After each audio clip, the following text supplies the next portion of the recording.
लिए पहला क्वेश्चन है शीनम सिद्दीकी के तरफ से।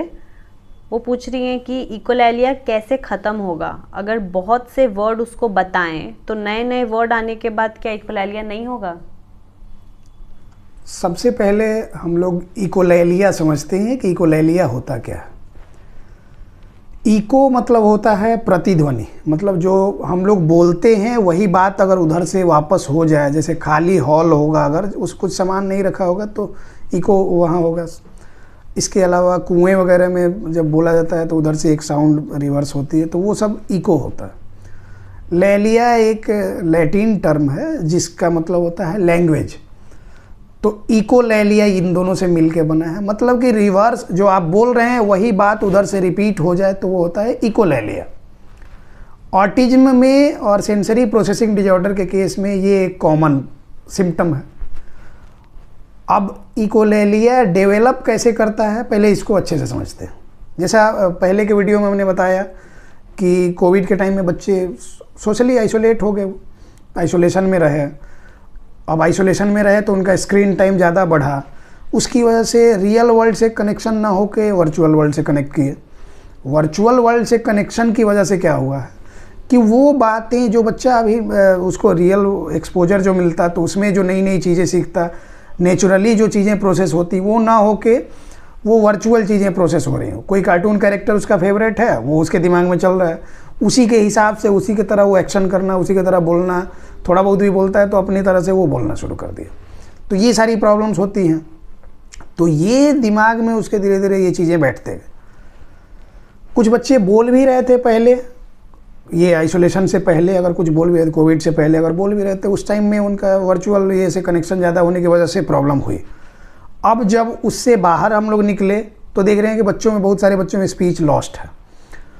अब हम लोग ये नहीं समझ रहे हैं कि उसके साथ प्रॉब्लम हुई क्या, इसलिए ज़बरदस्ती हम लोग बुलवाना चाहते हैं। हर एक पेरेंट्स बच्चे में डेवलपमेंटल डिले कैसे देखता है कि स्पीच नहीं आ रही या फिर वो कुछ चीज़ों को समझ नहीं पा रहा, पढ़ लिख नहीं पा रहा, बस इतने से मतलब होता।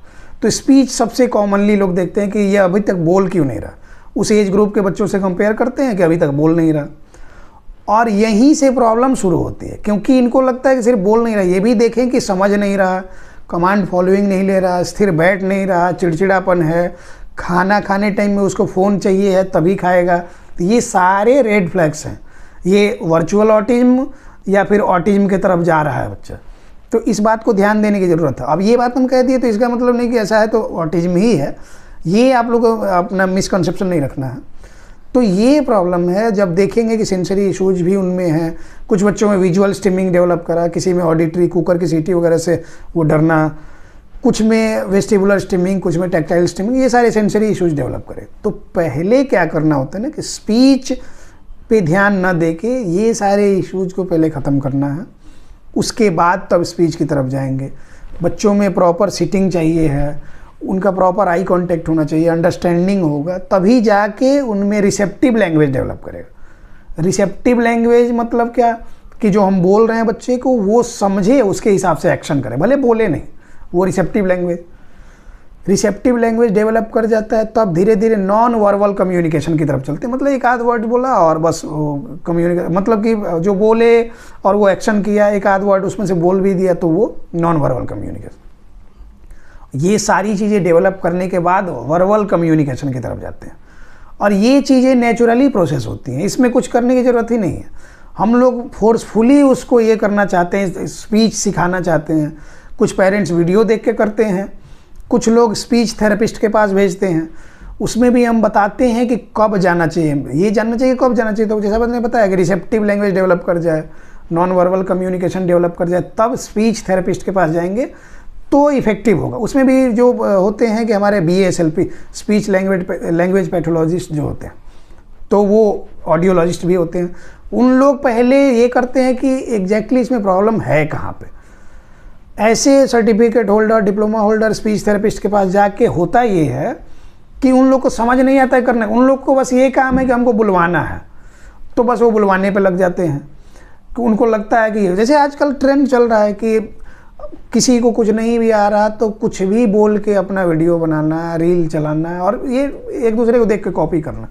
उसी तरह का बच्चे में सिर्फ ज़बरदस्ती उससे साउंड निकलवाना स्पीच थेरेपी नहीं है, यहीं से प्रॉब्लम क्रिएट होती है। पेरेंट्स भी यही कर रहे हैं और जिनके पास वो लेके जाते हैं मैक्सिमम लोग यही कर रहे हैं। अब इकोलैलिया की बात हम कर रहे थे, इन्होंने कहा कि इकोलैलिया डेवलप हुआ है और नए नए वर्ड सिखाएंगे तो इकोलैलिया ख़त्म होगा कि नहीं।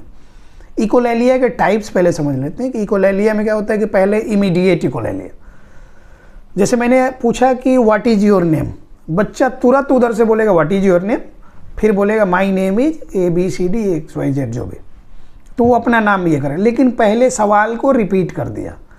ये कैसे हुआ, हमने उसको सिखाया ही वैसे है कि what is your name, what is your name बार बार बोल बोल के सिखाया है, और फिर उसके बाद बोला है कि बोलो ऐसे कि माई नेम इज XYZ, तो वो समझा नहीं उस चीज़ को, उसके दिमाग में वो बातें रिकॉर्ड हो गई और वो टेप रिकॉर्डर की तरह जैसे ऑन करते हैं तो वैसे टेप रिकॉर्डर की तरह वो बोलना शुरू करता।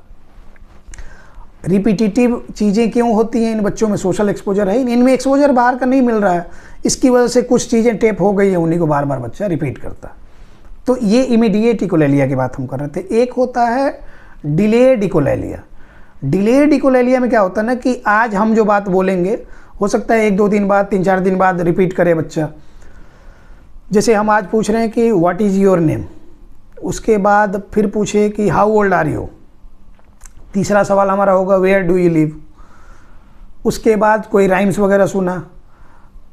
अब आज से 2-4 दिन बाद, 1 सप्ताह, 10 दिन, 1 महीने बाद किसी दिन ऐसा होगा कि उस चीज़ से कोई रेलेवेंस नहीं होगा, लेकिन फिर भी बच्चा क्या करेगा कि बोलेगा what is your name, how old are you, where do you live, और उसके बाद जो राइम सुना होगा वैसे ही रेस्पेक्टिवली जैसे जैसे वो सुना था।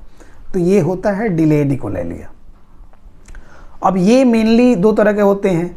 एक टाइप होता है, सब टाइप कह सकते हैं उसको, मिटिगेटेड इकोलैलिया। मिटिगेटेड इकोलैलिया में आप क्या है कि एक पैराग्राफ बोलेंगे, बच्चा उसमें से एक चीज़ अपने हिसाब से सूटेबल निकाल लेगा।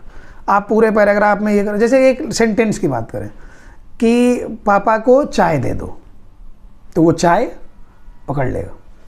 उसके बाद चॉकलेट लेके आ जाओ, या चॉकलेट आया है, उसको नहीं मतलब है कि कौन सा टेंस है, कौन सा ये है, क्या भाव है, उसका मतलब नहीं, उसको अपना उसमें से एक वर्ड पकड़ लेना। ये मिटिगेटेड इकोलैलिया। सबसे ज़्यादा मतलब कि नुकसान का ये है इमीडिएट इकोलैलिया, क्योंकि जो हम बोल रहे हैं तुरंत के तुरंत वो रिपीट कर दे रहे हैं, ये प्रॉब्लम है। मिटिगेटेड इकोलैलिया लर्निंग का एक प्रोसेस है।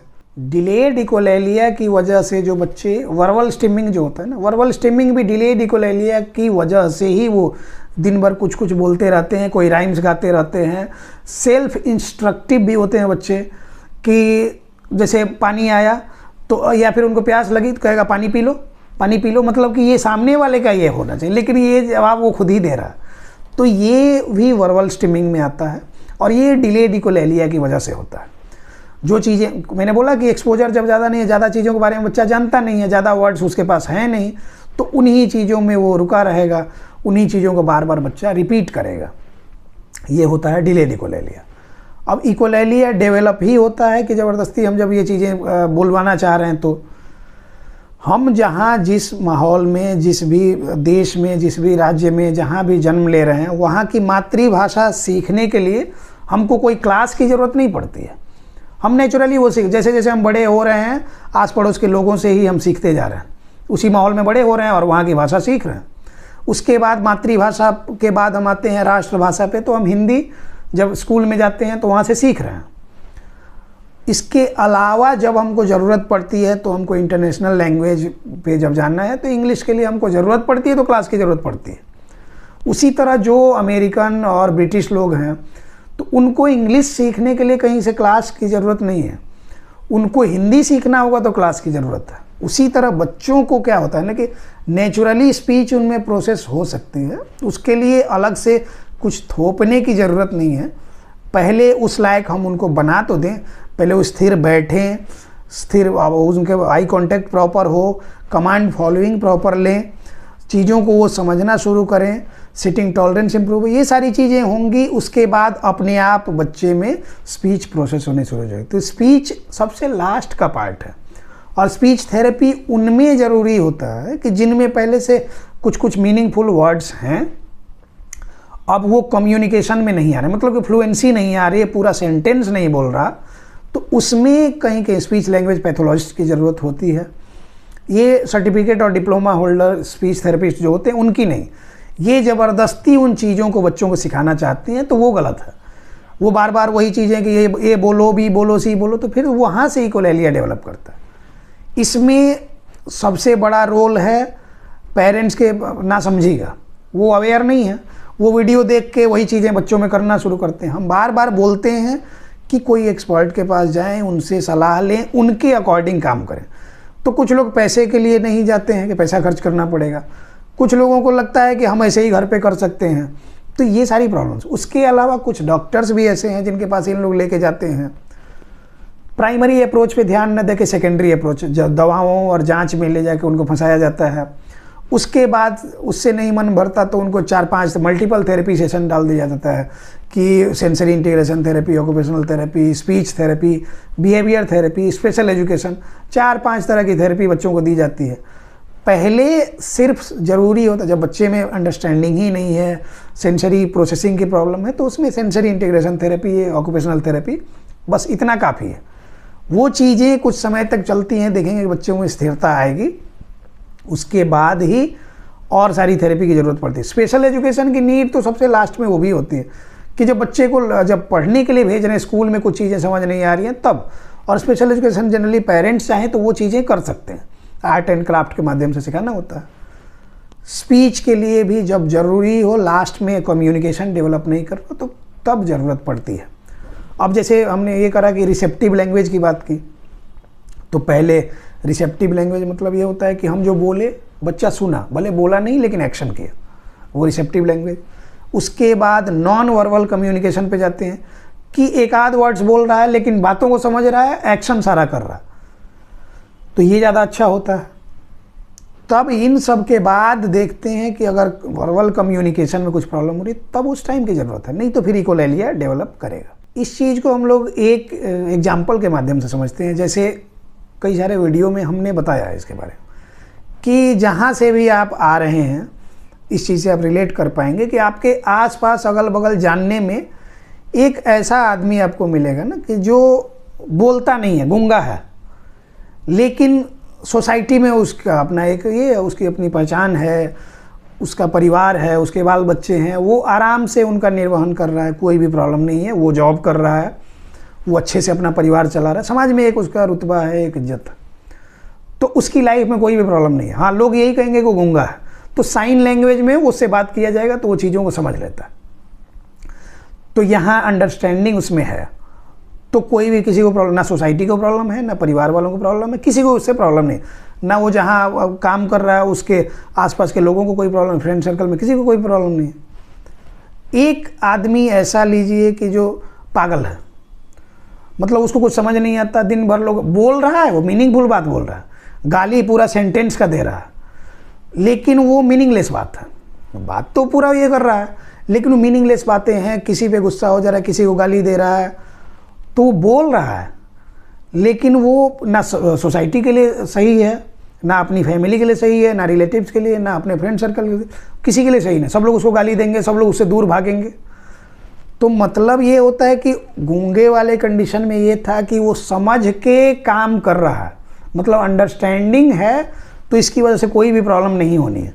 अंडरस्टैंडिंग नहीं है, ज़बरदस्ती कुछ बुलवाना चाहेंगे तो पागल तो दिन भर ऐसे कुछ कुछ बकते रहता है, तो वो चीज़ें ज़बरदस्ती कराएंगे तो बच्चे भी आपके वैसे ही कुछ कुछ मीनिंगलेस बात बोलेंगे, तो मीनिंगलेस बात बोल के कुछ आपका फ़ायदा होना नहीं है।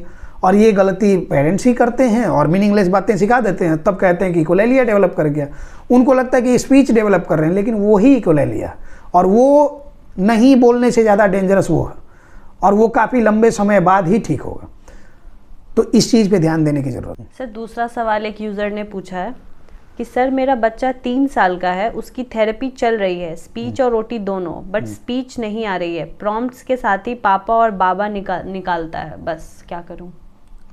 जैसा कि अभी पहले वाले सवाल में हमने बताया कि मल्टीपल थेरेपी सेशंस हमेशा आपके पैसे और समय का नुकसान है। जब बच्चे में अंडरस्टैंडिंग नहीं है, सेंसरी इश्यूज हैं, सेंसरी इश्यूज रहेंगे तो रेस्टलेसनेस, सिटिंग इंटॉलरेंस बच्चे में होगी, वो कंसंट्रेट नहीं करेगा, कमांड फॉलोइंग प्रॉपर नहीं करेगा, रिसेप्टिव लैंग्वेज की कमी होगी उसमें। तो जब तक ये प्रॉब्लम्स रहेंगी तब तक स्पीच या कम्युनिकेशन डेवलप होगा भी नहीं। स्पीच तो डेवलप करना भी नहीं होता, मीनिंगफुल अगर एक वर्ड भी बच्चा बोल रहा है तो वही तो स्पीच है। कम्युनिकेशन डेवलप करना होता है। तो कम्युनिकेशन डेवलप करने के लिए क्या करना है कि पहले वही रिसेप्टिव लैंग्वेज डेवलप करें। रिसेप्टिव लैंग्वेज डेवलप करने के लिए थेरेपी, ऑक्यूपेशनल थेरेपी बिल्कुल सही है। इसके अलावा घर में आप क्या क्या करेंगे? 20-22 घंटे बच्चा आपके साथ रह रहा है, तो घर में कैसे कैसे उसकी अंडरस्टैंडिंग डेवलप करने पे क्या क्या चीज़ें करेंगे वो आप अपने ऑक्यूपेशनल थेरेपिस्ट से पूछें। वहाँ जो चीज़ें हो रही हैं बीच बीच में जाके आप देखें कि घर पे आप कुछ कर सकें। अगर वो नहीं बता रहे हैं तब तो आप तत्काल वहाँ से छोड़ दें, क्योंकि पता होना चाहिए कि क्या क्या आपका रोल हो सकता है। वो कोई सही से नहीं बता रहा है तो आप गलत जगह में फंस गए हैं। और थेरेपी में एक बार में एक ही थेरेपी कराएं तो ज़्यादा सूटेबल होगा, पैसा भी कम खर्च होगा, आपका समय भी बचेगा और बच्चे में ज़्यादा एक्स्ट्रा बर्डन नहीं दिया जाएगा, तो अच्छे से उसका न्यूरो डेवलपमेंट होगा। सर, तीसरा सवाल आपके लिए एक यूज़र ने पूछा है कि sir, my daughter is now 2 years 7 months, before she was can't walk. We continue physiotherapy 1 year, she can walk very well, but can't speak clear. She speak but we can't understand few words. We can understand one more thing, like continue dropping saliva. Please reply. ये जो सवाल जिन्होंने पूछा है, सबसे पहले तो ये आधा अधूरा सवाल इसलिए है क्योंकि आपने उसके सिम्टम्स बता दिए। बच्चे में जन्म के टाइम में बच्चा रोया है कि नहीं रोया है, ये इस कंडीशन में जानना बहुत ज़रूरी है। क्योंकि अगर बच्चे जब तक मदर के प्लेसेंटा से बच्चा जुड़ा है ना, तो कंप्लीट न्यूट्रिशन मदर के थ्रू बच्चे को मिल रहा और बच्चे को ऑक्सीजन भी मदर के थ्रू मिल रहा है। लेकिन बच्चा जैसे ही बाहर आएगा और वो जो वहाँ से कनेक्शन काटा जाता है, तो बाहर बच्चा आएगा तो उसको इंडिपेंडेंट बनना पड़ेगा। इंडिपेंडेंट बनने के लिए क्या है कि सबसे पहले बॉडी को चलाने के लिए हमको ऑक्सीजन चाहिए होता है। ऑक्सीजन कहाँ से मिलेगा? एयर में है, इन्वायरमेंट में है। तो इन्वायरमेंट में एयर है, मुंह खुलेगा नहीं, बच्चा नहीं रोएगा तो मुंह नहीं खुलेगा, मुंह नहीं खुलेगा तो हवा नहीं जाएगी, हवा नहीं जाएगी तो वहाँ से ऑक्सीजन फिल्ट्रेट होके हमारे ब्रेन को नहीं मिलेगा। अगर 4-5 मिनट भी डिले हुआ है बच्चे को रोने में, तो मतलब ये है कि आपके बच्चे में कहीं ना कहीं हाइपोक्सिया हुआ है, ऑक्सीजन की कमी हुई है। तो उसकी वजह से उसका नर्व सेल सेरिब्रम में जनरली डैमेज हो सकता है। तो सेरिब्रल पाल्सी का भी कंडीशन होता है। बहुत तरह के कंडीशन इसमें डेवलप करते हैं। बच्चों में मैक्सिमम जो न्यूरोलॉजिकल प्रॉब्लम्स हैं वो लेट क्राइंग की वजह से होते हैं। इसके अलावा प्रीनेटल, पेरीनेटल और पोस्टनेटल फैक्टर्स हमने बताए हैं, उसमें से कुछ उसके साथ रहा होगा तभी इस तरह की प्रॉब्लम। प्रॉपरली वॉक नहीं करना मतलब कि फिजिकल माइलस्टोन्स भी डिले हो रहे हैं। आपने फिजियोथेरेपी कंटिन्यू किया, उसके बाद से बच्चे के ग्रॉस मोटर फंक्शन डेवलप किए, फिजिकली वो एक्टिव हुआ, उसके बाद से चलना फिरना शुरू किया। अब आपका कहना ये है कि लार गिर रहा है उसका, ड्रूलिंग सलाइवा, तो अब लार गिरना मतलब कि फेशियल मसल में भी वीकनेस है, तो इसके लिए भी फिजियोथेरेपी होगी और उसमें इलेक्ट्रिकल मसल स्टिमुलेटर यूज होता है, ओरोमोटर स्टिमुलेशन दिया जाता है, फेशियल मसल की स्ट्रेंथनिंग एक्सरसाइज कराई जाती है। इसके अलावा बच्चे के हिसाब से स्पेसिफिक प्लान रेडी किया जाता है और उसके अकॉर्डिंग काम करना होता है। घर में भी बहुत सारी चीज़ें हैं कि जो कि हाउस होल्ड प्रोडक्ट्स आपके हैं, उन चीज़ों से आप बच्चे पे ये कर सकते हैं। तो ये चीज़ हो गई। अब चूँकि लार गिर रहा है मतलब कि फेशियल मसल जो है उसका प्रॉपरली फंक्शन नहीं कर रहा, वो उसमें वीकनेस है। और जब फेशियल मसल में वीकनेस होगा तो टंग में भी हो सकता है कि वीकनेस हो, और टंग में जब वीकनेस रहेगी, टंग प्रॉपरली मूव नहीं करेगा तो बच्चे की स्पीच क्लियर आएगी ही नहीं। तो पहले इस पे काम करने की ज़रूरत है। ये जब फेशियल मसल की स्ट्रेंथनिंग डेवलप करेगी और ड्रूलिंग कम होगा तभी जाके बच्चे में स्पीच प्रॉपर आएगी। तो इसके लिए आपको सही जगह पे जाना चाहिए, और नहीं समझ में आ रहा है तो आप हमारे ऑनलाइन सेशन में जुड़ सकते हैं। देश दुनिया जहाँ से भी आप हैं हमारे साथ हमारे ऑनलाइन सेशन में जुड़ सकते हैं। आपके बच्चे के लिए पहले असेसमेंट होगा, उसके बाद से एक प्रॉपर प्रोटोकॉल आपको दिया जाएगा और आपके बच्चे में इम्प्रूवमेंट होगी। तो सर नेक्स्ट क्वेश्चन आपके लिए अर्चना यादव की तरफ से है। उन्होंने लिखा है कि सर मेरी बेटी 7 साल की हो गई है, कुछ बातें बोलती है और अंडरस्टैंड भी करती है, माइल्ड ऑटिज्म डायग्नोस हुआ है, अभी तक कोई थेरेपी नहीं ली है, सेंसरी इश्यूज भी है, सो प्लीज हेल्प। सबसे पहली बात कि आपने बोला कि उसको माइल्ड ऑटिज्म डायग्नोस हुआ है। अब जब ऑटिज्म डायग्नोस्ड हुआ है तो थेरेपी के लिए भी सजेस्ट किया गया होगा। तो थेरेपी के लिए जब सजेस्ट किया गया होगा तो थेरेपी आपको कंटिन्यू करनी चाहिए है। नहीं करने में बहादुरी कभी भी नहीं है। ये ठीक वैसे ही है कि नहीं होता है कि प्लेटफॉर्म पे 30 दिन में डॉक्टर कैसे बने वाला बुक आता है, तो वैसे ही यूट्यूब पे देख के आप लोग थेरेपी जो करते हैं, यूट्यूब थेरेपी बच्चों में, तो ये उतना ही डेंजरस है जो 30 दिन में वो किताब पढ़ के डॉक्टर बना जा सकता है। बच्चे के लिए क्या है ना, उसकी लाइफ से खिलवाड़ करना ही नहीं है। एक तो लड़की है, लड़कियों का क्या होता है कि हमेशा बोला जाता है कि वो पराये घर जाना है, तो लड़कियों में तो खास ध्यान देना है कि समय से उसको ठीक कर लिया जाए, नहीं तो फिर क्या होगा, सोसाइटी एक्सेप्ट नहीं करेगी। सोसाइटी के लोग ही ये होते हैं कि धीरे धीरे जैसे जैसे बच्चे की एज बढ़ते जाएगी ना, तो फिर सोसाइटी के लोग ही क्या करते हैं ना कि अगर बच्चे में इम्प्रूवमेंट हो भी रही हो तो कहते हैं उनके बच्चे को तो प्रॉब्लम है, वो तो बोलता नहीं है, गूंगा है, बहरा है, या फिर ये सारी चीज़ें होती हैं। 13-13, 14-14, 20-20 साल के बच्चे हैं, उनकी सोसाइटी ही उनको ग्रो नहीं करने दे रही। बच्चे में इम्प्रूवमेंट हो रही है लेकिन उन लोग कहते हैं उसका बच्चा तो बुड़बक है। तो ये चीज़ को समझने की ज़रूरत है। थेरेपी नहीं लिया है तो इसमें आपने कोई होशियारी का काम तो किया नहीं है। अब आप अगर पैसे की वजह से ये कर रही हैं तो कई बारी हम लोग भी बोलते हैं अगर फाइनेंशियल इशू आपको है तो हमारे सेशन में जब आप आएंगे क्लियरली मैनेजमेंट से आप बात कर लेंगे आपको फाइनेंशियल इशूज है, उसमें हम लोग पूरी तरह से हेल्प करते हैं। पैसे की वजह से बच्चे की थेरेपी नहीं छूटनी चाहिए। अगर आप कैपेबल हैं, आप बियर कर सकती हैं सारा खर्च, फिर भी नहीं जा रही हैं तो आप लैक ऑफ पेरेंटिंग है, लापरवाही आप कर रही हैं, इसकी वजह से बच्चे में प्रॉब्लम आएगी ही आएगी। अभी है ना 2-3 दिन पहले एक हमारे पास आया था, ये किसी ने व्हाट्सएप पे मैसेज किया था कि ऑटिज्म है बच्चे को, कोई दवाई है इसके लिए, आपने जितनी सारी थेरेपी बताई थी हमने कर ली पूरी। तो जब उतनी सारी थेरेपी कर ली तो बच्चा ठीक भी कर लीजिए अपने से, हमने ये जवाब दिया था। तो वैसे नहीं होता है। वो जो वीडियो में आप देख रहे हैं प्रैक्टिकल में कैसे अप्लाई करना, कितना अप्लाई करना, क्यों अप्लाई करना, ये सारी चीज़ें उसमें नहीं बताई जाती। उसमें एक मोटा मोटी इम्प्रूवमेंट के लिए आपको चीज़ें बताई जाती हैं। तो इस बात पे ध्यान दीजिए। आपको समझ नहीं आ रहा कि कहाँ जाए, क्योंकि मिसगाइड करने के लिए तो बहुत सारे लोग हैं, जैसे मल्टीपल थेरेपी सेशंस में भेज देते हैं, कुछ जांच और दवाओं पे रखना चाहते हैं, वो सब चीज़ें ज़रूरी नहीं है। ये रिहैबिलिटेशन का अप्रोच है, तो हमेशा से इसमें neuro development therapy, neuro rehabilitation का ही ये होगा। तो उसके लिए आपको कहीं भी समझ में नहीं आ रहा तो आप हमारे साथ जुड़ सकती हैं। नंबर हमारा दिया रहता है, मैनेजमेंट से आप बात कीजिएगा और उस पर अपनी सारी प्रॉब्लम बताइएगा। अपॉइंटमेंट लेके एक बच्चे का असेसमेंट होगा। असेसमेंट के बाद आपके बच्चे का एक स्पेसिफिक प्लान रेडी किया जाएगा, उस पर आप काम करें, आपके बच्चे में गारंटीड इम्प्रूवमेंट होगी। इसलिए बार बार बोलते हैं ना कि be aware, be positive, autism is curable.